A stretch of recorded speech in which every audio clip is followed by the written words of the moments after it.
नमस्कार, आप देख रहे हैं IBS24। मैं हूं आपके साथ राहुल सिन्हा। हमारी खास पेशकश कोरोना की कुंडली में आपका स्वागत है। पूरी दुनिया में एक बार फिर से कोरोना की दहशत है। चीन में हालात क्या हो गए हैं, ये रोज आती नई तस्वीरों के बाद किसी से छिपी नहीं है। वहां का हर अस्पताल मरीजों से खचाखच भरा हुआ है। कुछ ऐसा ही हाल अमेरिका और जापान का भी है।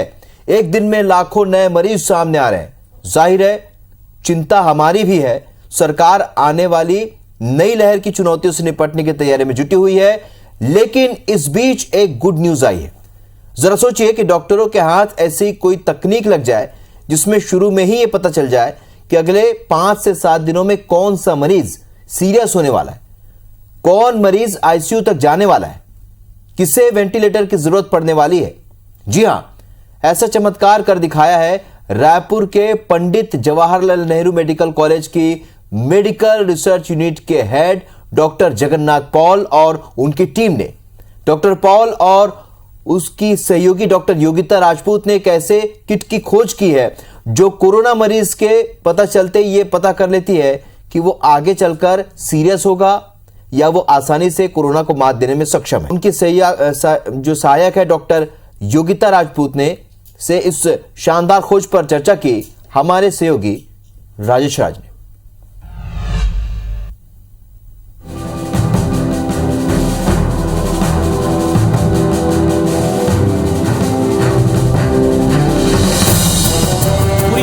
एक बार फिर से कोविड की चपेट में है। चाइना में जिस तरह से तस्वीरें सामने आ रही है, न सिर्फ चाइना के हालात बयां कर रहे हैं बल्कि भारत को भी डर लग रहा है। यहाँ पे भी प्रिकॉशन अपनाए जा रहे हैं कि क्या फिर से कोरोना एक महामारी के तौर पे आम लोगों को सताने जा रहा है। लेकिन इस बीच रायपुर के मेडिकल कॉलेज के मेडिकल रिसर्च यूनिट से एक बड़ी अपडेट है, एक बड़ी खोज है। और वो खोज क्या है हम आपको बताएंगे। ब्रीफ यही है कि जिस दिन आपको ये टेस्ट में पता चला कि आप कोरोना पॉजिटिव हैं, यहाँ की खोज ये बताती है कि आप आईसीयू में जाने वाले हैं या खुद से लड़ करके इस कोरोना को मात दे देंगे। ये पता लगाने की तकनीक यहाँ के डिपार्टमेंट ने खोजी है और सटीक इतनी है कि अब इसका पेटेंट कराने की प्रक्रिया भी शुरू होने जा रही है। तो सबसे पहले इस खोज को करने वाले जगन्नाथ पाल सर, उनसे बात करेंगे। योगिता राजपूत जी हैं, उनसे भी हम बातचीत करेंगे। तो सबसे पहले सर कि कैसे ये आपने ढूंढा, किस तरह से आपने काम किया, कैसे ये तकनीक काम करता है, जरा आप आम लोगों को समझाएं सर। एक्चुअली जब कोविड शुरू हुआ था तो मार्च में जब पहला लॉकडाउन शुरू हुआ तो उस टाइम में ही हम लोग सोच लिया जो अब हम लोग हमारा लैब तब बिजी था इन cancer, mostly cancer biomarker development में। तो इमीडिएटली तो कैंसर का जो काम बंद करके we try to read more and then focus something we have to do to save this country. Then we 2 project we concept we generate किया था and we talk with our that time dean and DME also. तो one was that तो वही ऐसा कुछ बनाएंगे जो उसको पीपल का कितना इम्यूनिटी डेवलप कर रहा है तो वो डेवलप करेंगे। तो उस टाइम में तो हम लोग ये neutralising antibody test kit develop किया था, करने के लिए हम लोग शुरुआत किया था। आपने जिक्र किया था कि जैसे ही मरीज की जांच होती है, सपोज कि किसी को कोरोना है और वो जांच कराने गया तो RT-PCR हो गया, ट्रू नॉट हो गया, एंटीजन जो भी है, तो जैसे ही आपने जांच कराया जिस स्लाइब से, जिस सैंपल से, तो एक तो ये पता चल गया कि आपको कोरोना है। उसी समय आप ये कह रहे थे कि सक्षम है, हम अब एक ऐसी तकनीक बना लिए हैं कि उसी से ये पता चल जाएगा कि आप सीवियरिटी केस में जाने वाले हो कि आपकी ये कैसे, ये क्या है? ये चीज़ है। हम लोग एक तो न्यूट्रलाइजिंग एंटीबॉडी डेवलप किया था, उसको कितना आपको इम्यूनिटी डेवलप करेगा आफ्टर वैक्सीन और infection, that can be just. और this is the second project. They are it is the utterly prognostic biomarker. जब पेशेंट आएगा, आपको टेस्ट होगा RT-PCR, उसको बाद टेस्ट हो जाने का बाद जो भी रेसिडुअल और वो यूजुअली फेंकने वाला है, तो हम लोग उसको ही कलेक्ट करके देन उसके हम लोग एक जीन सिग्नेचर डेवलप किया जो RT-PCR based and some scoring system develop किया। तो उससे उस based on score we can जज दैट जो कौन मोर सीवियर मतलब आइदर ICU और सम वेंटिलेशन में जो और may be dead, this versus the जो नॉर्मल इंसिडेंस में होम क्वारंटाइन में ठीक, ये डिफरेंशिएट सेग्रीगेशन हम लोग कर सकते हैं शुरुआत में। इसमें बेनिफिट होगा जो एकदम शुरुआत में आप जो किसको आईसीयू ऑक्सीजन जरूरी होगा, और किसी को जैसे एंटीवायरल थेरापी, आप पहला क्या हुआ था एंटीवायरल सबको ही खा ली, इसने है ड्रग क्राइसिस हो गया। तो लेकिन एंटीवायरल काम करता है अर्ली, लेकिन अर्ली से इसमें पता नहीं चलता है कौन सीवियर होगा और कौन माइल्ड होगा। तो ये जांच होगा तो जो एंटीसाइड लिमिटेड सप्लाई है वो ओनली जो सीवियर है तो पोटेंशियली सीवियर है उसको ही आप दे सकता, तो इसलिए ड्रग क्राइसिस भी नहीं होगा और एक काम भी करेगा। अच्छा सर, एक बड़ा सवाल उठता है कि आपने जो ये जब ये रिसर्च शुरू किया होगा तो आपने क्रॉस चेक किया, आपने यहाँ पे मरीजों पे रिसर्च किया, उसकी वैलिडिटी कितनी है, इंटरनेशनल मेडिकल फर्टिलिटी उसको कितना एक्सेप्ट करेगा, उसका स्टैंडर्डाइजेशन क्या है, वो जरा बताएं सर। यहाँ से एक्चुअली ये जो स्टडी बहुत ही डिफ़िकल्ट स्टडी था, क्योंकि आपको रेट्रोस्पेक्टिकली आपको सैंपल ढूंढने होगा, क्योंकि आप शुरुआत में you don't know the who will severe, हाँ आफ्टर 10 दिन 15 दिन बाद पता चलेगा इसको सीवियर कितना किसको सैंपल रख। Every day you are getting the thousands of sample and every 3 days this sample also discarded. So 3 days you cannot know the who will be get the differences. So we have to collect at the same mass scale. Then at the same time we have to be after 1 month we have to retrospectively look who are getting the severe. Then we have to from the thousands of sample we have to be search. That also through computational method we did. Then we did the test. So it is a very complex method, and it take the two wave based on that we collected the sample and finally we did. And now it is in the patent state, and following the patent we will then submit for publication, then only it come to the public domain. तो ये काफ़ी काम करेगा। Hopeful है कि अगर हमको हमारे सामने चुनौती आई तो हमारे राज्य में yes after if any opportunity आएगा then we can again multi-centric study we can further see how it will, I hope it will work. अच्छा ठीक है मैडम, ये बहुत ही बड़ी खोज है, और जिस तरह से आप लोगों ने किया तो सेकेंड वेव में फर्स्ट वेव में जब आप लोग काम कर रहे थे तो फिर वो डाटा आपके पास, हम सर भी बता रहे थे कि चुनौती इतनी बड़ी थी कि आपको पता ही नहीं है, आप पहले दिन कैसे जानोगे कि कोई मरने जा रहा है, कोई आईसीयू में होने जा रहा है। फिर आप लोगों ने इसको कैसे किया, एक सवाल, और दूसरा कि आम लोगों को इस खोज का फ़ायदा कितनी जल्दी मिल सकेगा, ये आप कैसे श्योर करें? एक तो ये रेट्रोस्पेक्टिव स्टडी करना तो बहुत ही टफ था, बट हमने ये किया कि हमने पूरा जो डेटा पूल जो होता है हमने डायग्नोस्टिक लैब से वो जो सपोज़ 1 month का हमें सैम्पल्स हमने वहाँ पे रुकवाया, स्टक करवाया कि वहाँ पे डिस्कार्डिंग ना हो। सेकेंडरी हमने जो ऑनलाइन पोर्टल में जो हमें जो डेटा मिलता है वो हमने डाउनलोड किया। थर्ड थिंग, हमने जो आईसीएमआर में जो पेशेंट एडमिटेड होते हैं हमने वो डेटा आईसीसीयू में जो आईसीसीयू की डेटास हमने वो उठाया और उसको फिर उसको अलाइन किया स्क्रीन पे। आफ्टर अलाइनमेंट जो आया उसको फिर हमने फिर टेलीफोनिकली कंफर्म किया कि whether this data is correct और नॉट, क्योंकि समटाइम ऐसा होता है कि फिटिंग प्रॉपर नहीं हो या प्रॉपर 2 पेशेंट के नाम ही सेम हो, तो हमने एक बार क्रॉस चेक किया। After the confirmation then we screen out the patient samples, then after we check out the quality also उसकी क्वालिटी RNA की क्वालिटी कितनी है, क्योंकि RNA is a very precise one, तो हमने उसकी क्वालिटी चेक की, देन आफ्टर हमने उसका जीन सिग्नेचर डायग्नोस किया। इस पूरे जो प्रोसेस रहा उसमें ऐसी क्या चीज़ मिली जिसने आपको ये कंफर्म रिजल्ट दिया कि हमको ये इंडिकेटर मिल रहा है जिसके आधार पे ये पता चल रहा है कि ये मरीज़ आने वाले दिन में आईसीयू में जाने वाला है या फिर ये बहुत बुरी स्थिति में जाने वाला है? ये आप लोगों ने किस पैरामीटर्स पे तय करना शुरू किया? एक्चुअली हमने इम्यून रिस्पॉन्स की प्रोफाइल देखी, वो प्रोफाइल में उसके बाद हमने उसके अकॉर्डिंग हमने इंटरप्रेट किया, हमने वो स्कोरिंग बनाई, उसके अकॉर्डिंग हम इंटरप्रेट करके हम ये बता सकते हैं उनका इम्यून रिस्पॉन्स किस डायरेक्शन में जा रहा है और उससे उसमें सीवियरिटी की कंडीशन क्या है। जी अच्छा सर, जो आपने इम्यून रिस्पॉन्स को देखना शुरू किया और जो स्केल बना कंपेयर किया जिसको mild outcome versus the severe outcome, उसको साथ हमारा जो डाटा मिला था, हाँ जो जीन सिग्नेचर उसको साथ कोरिलेट किया एंड दो स्कोरिंग को साथ जो हाई स्कोरिंग जा रहा है और कौन लो स्कोरिंग जा रहा है देन सेग्रीगेट किया था इन दैट वे। तो सर मान लीजिए अगर पेटेंट हो जाता है तो हमें लगता है कि बहुत बड़ी खोज है ये और पूरे देश को इसका फायदा मिलना चाहिए। तो ये किस तरह से it can could be as a kit, it can be the marketed as a kit form. अच्छा, अगर सर जब किट बनता है या बने तो आपको लगता है कि कॉस्टली हो जाएगा क्या या बड़े? No, it will be very cheaper because if it is make the usually actually the RT-PCR जो kit है जो fluorescent probe based that becomes very costly, but we are trying to make based on the cyber green based. So if cyber green based kit though it goes to the cheaper. अच्छा, कितनी उम्मीद है कि कितना तक में मिल जाएगा अगर मास लेवल पर प्रोडक्शन शुरू हो तो? That now we cannot predict, but it may be within I think 100 rupees. Sure, हाँ, ये इतने में टेस्ट हो जाएगा। Yeah, इससे ज़्यादा महंगे तो अभी भी है। Most important thing है you no need extra in extraction. Okay. You are जो whatever the leftover that directly used for the next step.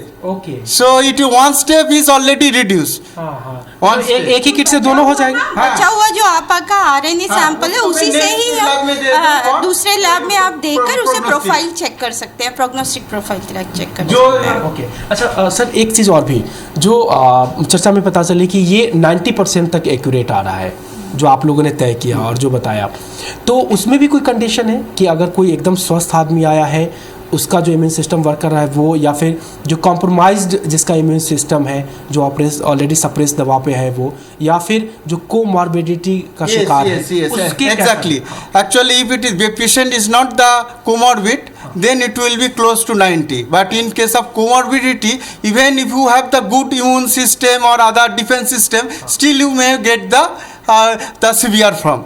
So in that case, the score will not that much tightly correlate with your immune system with your outcome. So we have observed that in case of comorbid also it is like a 75-70 से little less. Comorbidity वाले तो ऐसे भी suggest करते हैं कि अगर आपको कोमॉर्बिडिटी है तो आप तो आप प्रिकॉशनरी आपको तो लेना पड़ेगा। हमारा स्कोर भी यही सपोर्ट कर रहा है कि आपको में चांसेस हैं सीवियरिटी जाने। अब एक बहुत बड़ी खोज, और मैं फिर से सर बहुत बहुत बधाई सर आपको ही मैडम, क्योंकि जिस तरह से कोरोना चीन में जिस लहर की बात की जा रही है, अमेरिका में, जापान में एक बार फिर से पूरी तरह से त्रस्त कर दिया है। बहुत मौत हो रही है, लाखों की संख्या में लोग प्रभावित हो रहे हैं और वो डर अब कहीं ना कहीं देश में भी है। और इसमें अगर ये तकनीक सामने आई है कि आपको टेस्ट होते ही ये पता चल जाए कि आप आईसीयू पे जाने वाले हैं या वेंटिलेटर पे जाने वाले हैं, या फिर आप खुद ब खुद लड़ करके बाहर आ जाएंगे, आपका इम्यून सिस्टम इतना तगड़ा है आप खुद को बचा लेगा, और अगर ये मिल जाए तो मुझे लगता है और इनको भी, इस सारी टीम को भी ये विश्वास है कि फिर बहुत बड़ी तादाद में न लोगों की सिर्फ जान बचाई जा सकेगी, बल्कि हम उस तरह से मेडिकल इमरजेंसी को प्लान भी करेंगे कि किससे कितने ऑक्सीजन बेड या फिर वेंटिलेटर की ज़रूरत पड़ने जा रही है। और यही एक सबसे बड़ी खोज पंडित जैन मेडिकल कॉलेज के MRU यूनिट की है। कैमरा पर्सन रमाशंकर के साथ राजेश राज, IBC 24 रायपुर।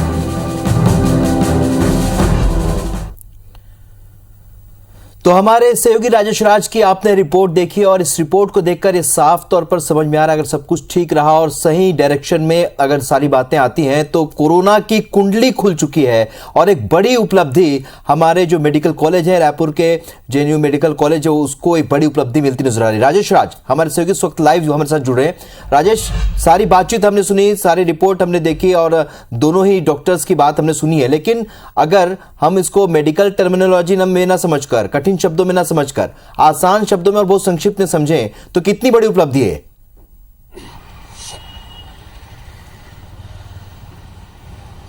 देखिए राहुल,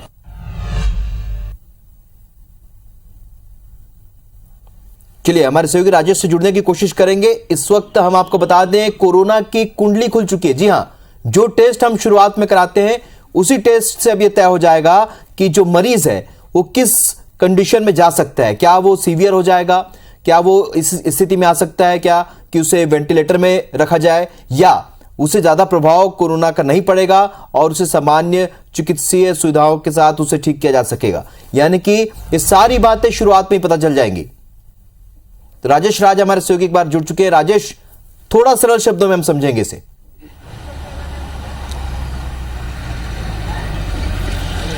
जी बिल्कुल राहुल, देखिए बहुत आसान है इसे समझना। ये आसान इसलिए है क्योंकि मेडिकल रिसर्च यूनिट ने इस चीज को किया और उन्होंने बहुत सारे मरीजों पे, हजारों मरीजों पे ये फाइंड आउट किया। उनकी रिपोर्ट देखी, जब वो कोरोना पॉजिटिव हुए उस वक्त का उन्होंने स्वैब दिया था जिसके आधार पे कोई पॉजिटिव आता है, उसका एनालिसिस किया। और फिर जब वो मरीज आईसीयू में पहुंच गया, क्रिटिकल स्थिति में पहुंच गया, उस वक्त की उसको रिपोर्ट देखी और उन्होंने स्टडी किया। चूंकि बहुत डिटेल उन्होंने खुलासा करने से मना कर दिया, जिस तरह से आपने इंटरव्यू में भी देखा होगा, क्योंकि ये पेटेंट की प्रक्रिया है, एक नई खोज है, क्रांतिकारी खोज कह सकते हैं आप इसे, इसलिए उन्होंने बहुत ज्यादा चीजें डिस्क्लोज नहीं की है। लेकिन जिस पैरामीटर्स को, जिस मार्कर को उन्होंने आइडेंटिफाई किया है वो 90% सही काम कर रहा है। और ये 90% भी बहुत बड़ा आंकड़ा होता है, क्योंकि आज जिस कोरोना वैक्सीन की आप बात कर रहे हैं उसकी एफिशिएंसी 68% से लेकर के 78% और 80% के बीच में है, फिर भी उसने बहुत सारे लोगों की जान बचाई है।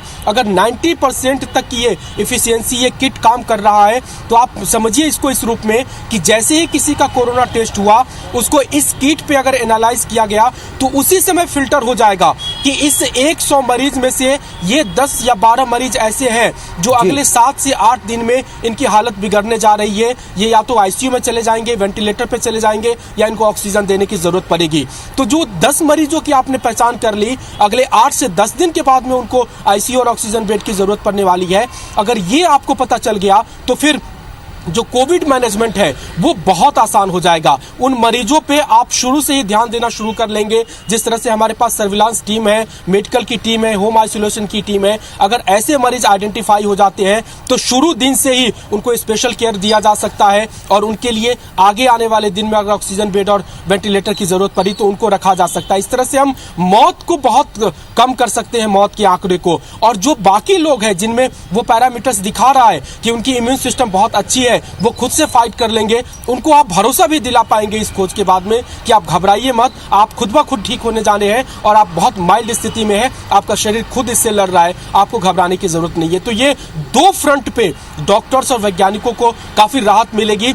तीसरा जो इसका सबसे बड़ा फायदा होगा कि जो लोग धड़ल्ले से वेट ऑक्यूपाई कर लेते थे पहले डर की वजह से कि बाद में बेड मिले ना मिले, जो पहले से ही दवाइयां खाना शुरू कर देते थे कि क्या पता हम आगे सीरियस तो नहीं हो जाएंगे, उन तमाम चीजों पर रोक लगेगी। तो कह सकते हैं कि बहुत बड़ी खोज है। और जिस तरह से डॉक्टर कह रहे हैं कि उन्होंने फर्स्ट वेव में और सेकेंड वेव में लगातार प्रयोग और ऑब्जर्वेशन के बाद में इस चीज को सर्टिफाई किया है और अब उसको पेटेंट कराने जा रहे हैं, तो निश्चित रूप से कह सकते हैं कि बड़ी खोज है। छत्तीसगढ़ के लिए उपलब्धि है, छत्तीसगढ़ मेडिकल फेटर्निटी के लिए उपलब्धि है। और पेटेंट कराने के बाद अगर इसका मास प्रोडक्शन किसी कंपनी के साथ टाई अप हो जाता है, ये किट का प्रोडक्शन शुरू होता है, तो न सिर्फ लोगों का भला होगा बल्कि मेडिकल कॉलेज और राज्य को एक बहुत बड़ा रेवेन्यू भी मिल सकता है। चूंकि ये पेटेंट आइटम होगा, पूरी दुनिया में इसकी डिमांड होगी। तो कई फ्रंट पे इस रिसर्च की बहुत अहमियत है और निश्चित रूप से जिस नई लहर, जिस नई वेव की बात हम कर रहे हैं, डर रहे हैं,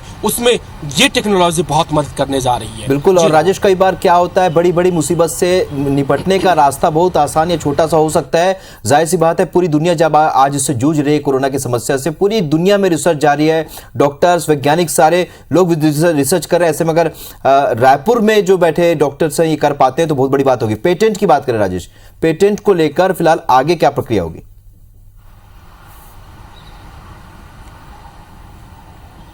देखिए, पेटेंट को लेकर के जो मेडिकल रिसर्च यूनिट है बहुत छोटा सा है, 3 साल पहले ही सेटअप हुआ, 2019 में हुआ था और उसके अगले ही साल वेव आ गया। उसके बाद 2 साल तक वेव की स्थिति रही। तो रिसर्च तो इन्होंने कर लिया था, लेकिन जो एक कॉन्फिडेंशियल कमेटी की जरूरत पड़ती है कि जो हम फाइंडिंग है हम किसी से शेयर करने जा रहे हैं, चूंकि ये हमारी ओरिजिनल रिसर्च है, हमारे इसमें संसाधन लगे हैं, मेहनत लगी है, इसलिए कॉन्फिडेंशियलिटी लीक ना हो, इसके लिए कमेटी की जरूरत पड़ती थी और वो कमेटी नहीं बनी थी मेडिकल कॉलेज में। तो एक अच्छा खासा वक्त तो उसी कमेटी को बनाने में लग गया। बन गई है कमेटी, अब वो काम आगे बढ़ रहा है। और जैसे ही ये पेटेंट के लिए गया, पेटेंट अगर मिल जाता है तो एक बहुत बड़ा क्रांतिकारी, जो मैं शब्द का इस्तेमाल कर रहा हूँ वो इसलिए क्योंकि दुनिया में इस तरह की रिसर्च कहीं नहीं हुई है। और जो इस रिसर्च को लीड कर रहे हैं डॉक्टर पॉल, वो खुद अमेरिका से रिटर्न है। उन्होंने जेएनयू से पीएचडी किया है मेडिकल साइंस में, रिसर्च में, और उनका एक्सपोजर इंटरनेशनल है। वो इंटरनेशनल डॉक्टरों के बीच में संपर्क में है। खुद उन्होंने कहा है कि अभी तक इंटरनेशनल फैटर्निटी में भी इस तरह की खोज नहीं हुई है। ये एक बहुत बड़ी राहत होगी, खास करके अमेरिका, चीन, जापान जैसे लाखों लोग वहां पे बीमार पड़ते हैं। और कौन सीरियस होगा, कौन नहीं होगा, अगर ये आइडेंटिफाई कर लेते हैं, यकीन मानिए कि बहुत बड़ा जो प्रेशर है वो कोविड मैनेजमेंट टीम से हट जाएगा। लोग आइडेंटिफाई करके और उसको बेहतर ट्रीटमेंट दे सकते हैं, और जो कम सीरियस मरीज है उनको हम वहां पे रख सकते हैं। तो इस किट की जो इकोनॉमिक वैल्यू है वो भी इमेंस है, अरबों रुपए की हो सकती है, क्योंकि आपको भी पता है लगातार ये लहर आ रही है। कोई नहीं जानता कि कोरोना कब खत्म होने वाला है। लगातार नए नए स्ट्रेन के साथ ही आते जाएगा, और उसमें ऐसे में जरूरत पड़ेगी हमको हर लहर में कि हमें इसे इफेक्टिवली कैसे हैंडल करना है। तो अगर ये किट अगर पेटेंट मिलने के बाद किसी मल्टीनेशनल कंपनी से या देश की किसी कंपनी के साथ टाई अप होता है, तो फिर इसका प्रोडक्शन शुरू होगा, और प्रोडक्शन के बाद में चूंकि ये पेटेंट आइटम है तो इसका रेवेन्यू भी मेडिकल कॉलेज को मिलेगा, स्टेट को मिलेगा, और फिर लोगों के बीच में जाएगा। तो वर्ल्ड वाइड बाजार है इसके, वर्ल्ड वाइड इम्पैक्ट है इसके, और इस सारी चीजों को समझते हुए ही मेडिकल रिसर्च यूनिट की जो टीम है वो इसमें लगातार प्रयास कर रही है। अब पेटेंट की प्रक्रिया आगे बढ़ी है। पेटेंट जैसे ही होता, ये रिसर्च ओपन पब्लिकेशन में जाएगा, और उसके बाद कोई भी कंपनी आकर के जो इंटरेस्टेड रहेगी एमयू करके इसका प्रोडक्शन शुरू कर सकती है। बिल्कुल राजेश, और एक अपने आप में बड़ी उपलब्धि होगी, जाहिर सी बात है। लेकिन हमने देखा राजेश की शुरुआती दौर में जब कोरोना की लहर शुरुआत हुई, जब कोरोना की, तब जो टेस्ट हुआ करता था वो काफ़ी महंगा हुआ करता था। क्या अब जो प्रक्रिया जिस पर डॉक्टर पॉल खुद उस पर लगे हुए हैं, उस पर रिसर्च पर आगे बढ़ रहे हैं, तो इसके बारे में भी कहा जा सकता है कि शुरुआती दौर में कुछ महंगा हो सकता है, लेकिन बाद में ये बहुत ही सहज और सस्ते तरीके से लोगों को उपलब्ध हो पाएगा?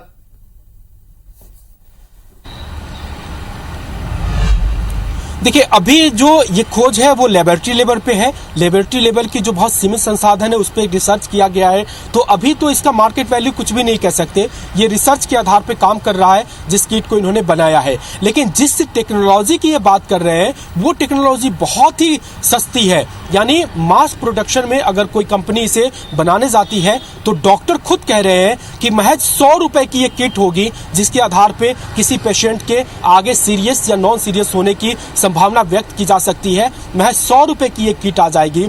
आज जो अभी आप कोरोना टेस्ट की बात कर रहे हैं, जो ट्रू नॉट या फिर जो आरटीपीसीआर टेस्ट है, वो भी 600, 800, और शुरू के दिनों में तो हम इसे 4500, 6000 रुपए तक में भी देखा था। अगर उस तरह की टेस्ट को हम सिर्फ 100 रुपए में, अगर कोई कंपनी एमयू करके और मास प्रोडक्शन में जाती है और 100 रुपए की किट बाजार में आ जाती है, आम लोगों तक उपलब्ध हो जाती है, तो फिर लगता है कि हर टेस्ट का, हर कोरोना पेशेंट जो पॉजिटिव आता है उसका साइमल्टेनियसली तो राजेश ये समझ सकते हैं कि बहुत सस्ते में ये जांच उपलब्ध हो सकेगी आम लोगों के लिए, और साथ ही ये भी कह सकते हैं कि आने वाले समय में एक बड़ी उपलब्धि रायपुर को मिल सकती है। पेटेंट होता है, उसके बाद देखना होगा कि आखिरकार इसका इंप्लीमेंटेशन कैसे होता है, आगे किस तरीके से ये दुनिया तक ये जो खोज जो है जांच पहुंच पाती है। आपका जुड़ने के लिए बहुत बहुत शुक्रिया राजेश।